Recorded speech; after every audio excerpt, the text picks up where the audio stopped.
বন্ধুরা, আজ আমরা আলোচনা করতে যাচ্ছি সম্প্রতি মুক্তি পাওয়া সিনেমা লাল সালাম নিয়ে।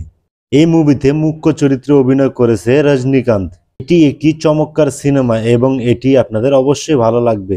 তাহলে চলুন গল্পটি শুরু করি। সিনেমা শুরুতে আমরা দেখতে পাই এক এমএলএ নারায়ণ স্বামী তার জামাই রাজির সঙ্গে পার্টি অফিসে যায়। সেখানে তিনি পার্টি সভাপতির সঙ্গে কথা বলে নির্বাচনে দাঁড়ানো এবং জেতার বিষয়ে। কিন্তু পার্টি সভাপতি জানায় মুরাদাবাদে জয়লাভ করা খুব সহজ হবে না, কারণ এখানে ৫,১০০ ভোটের মধ্যে প্রায় ৪,০০০ ভোট মুসলিম সম্প্রদায়ের, আর তাদের পার্টি মুসলিম সম্প্রদায়ের সঙ্গে সখ্যতা রাখে না। তিনি বলে যদি জয় পেতে হয় তবে মুসলিম সম্প্রদায়ের সমর্থন পেতে হবে। পরের দৃশ্যে আমরা দেখি মুরাদাবাদে হিন্দু মুসলিম দাঙ্গা শুরু হয়। সেই দাঙ্গায় প্রচুর সরকারি সম্পত্তি ধ্বংস হয় এবং পুলিশ এসে পরিস্থিতি নিয়ন্ত্রণে আনে। তারপর গল্পে উঠে আসে থিরু, তার পরিবার, তার মা রানী এবং ছোট বোন কবিতা।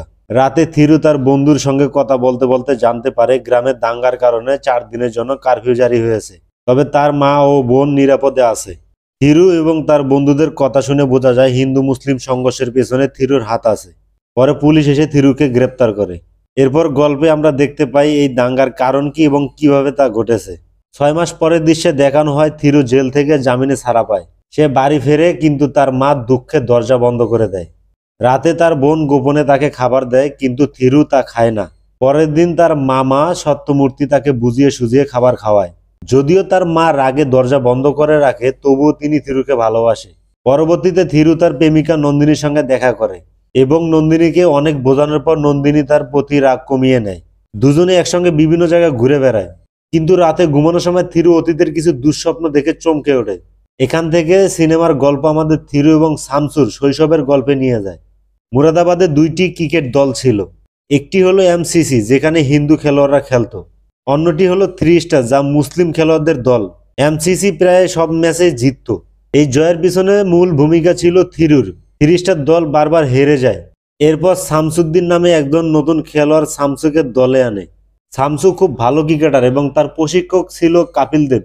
গল্পটি এরপর ধীরে ধীরে হিন্দু মুসলিম সম্পর্কের টানাপোড়েনে, পুরনো শত্রুতা এবং রাজনৈতিক ষড়যন্ত্রের গভীরে যায়। পুরো সিনেমায় থিরু এবং শামসুর মধ্যে ভুল বোঝাবুঝি, দাঙ্গা এবং তাদের পরিবারের মধ্যে সম্পর্কে উত্থান পতন দেখানো হয়। শেষ দিকে গ্রামের মেলায় যখন মা মেরিয়াম্মার রথ পোড়ানো হয়, তখন মুসলিম সম্প্রদায়ের মানুষ তাদের নিজস্ব রথ দিয়ে হিন্দুদের সহায়তা করে। এই ঘটনাটি হিন্দু মুসলিম ভ্রাতৃত্বের এক উজ্জ্বল উদাহরণ হয়ে ওঠে। শেষ পর্যন্ত থিরু এবং শামসু নিজেদের মধ্যে ভুল বোঝাবুঝি মিটিয়ে নেয়। গল্পটি এখানে শেষ হয়। বন্ধুরা, গল্পটি কেমন লাগলো তা কমেন্টে জানান। আর কোন সিনেমা বা ওয়েব সিরিজের আলোচনা চান তাও জানান।